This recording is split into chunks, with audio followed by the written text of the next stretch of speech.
Abaya इनसे कोई नहीं उतार रहा है। इनको कह रहे हैं हम कि आप घर से अगर आप आना चाहते हैं अबाया पहन के, बेशक आप आए, यहाँ निकाल के रखिए, साथ में आप लंबा सा एक हिजाब लाइए, या आप बड़ा सा चादर टाइप का कॉटन का दुपट्टा लाइए, या आप तीनों चॉइसेस मैंने इन बच्चों को दी।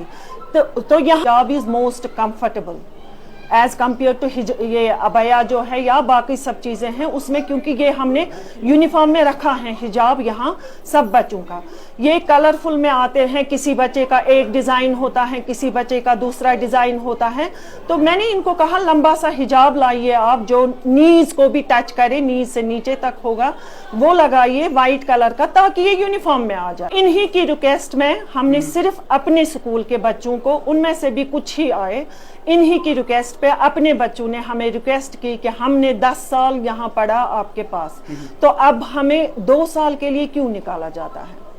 उन्होंने मैनेजमेंट के साथ भी बात की थी कि हम रिक्वेस्ट की थी उनसे, उनको एप्लीकेशन लिखी थी। उन्होंने मुझे वहाँ से फिर इंस्ट्रक्शंस दी कि आप ऐसा करो, अपने स्कूल के बच्चों को अगर आपको लगता है जो वेल बिहेव्ड है उनको आप एडमिशन दे दो अपने स्कूल में।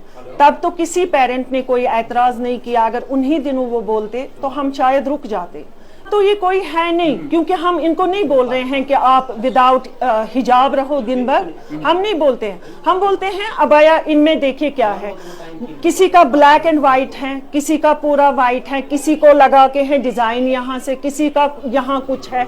मतलब यूनिफॉर्म एक स्कूल की होती है ना, वो तो आपको भी पता है कि ये गलत बोलते हैं। बोलेगी कोई टीचर, मेरे सामने, मेरे आंखों के सामने ये बड़े हो गए हैं, ये नर्सरी में इतने से आए हैं, मेरी नजरों के सामने ये बड़े हो गए। मैं अपनी बेटियों को जो मेरे हाथों पले बड़े हुए हैं, मैंने उनको पढ़ाया है, मैं उनको ऐसा बोलूंगी?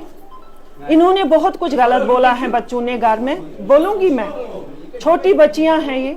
हाँ, मैंने इतना कहा कि अगर शराफत करनी है तो वो अबाया के बगैर जो लड़कियां हैं उनको भी हम गलत नहीं कह सकते हैं।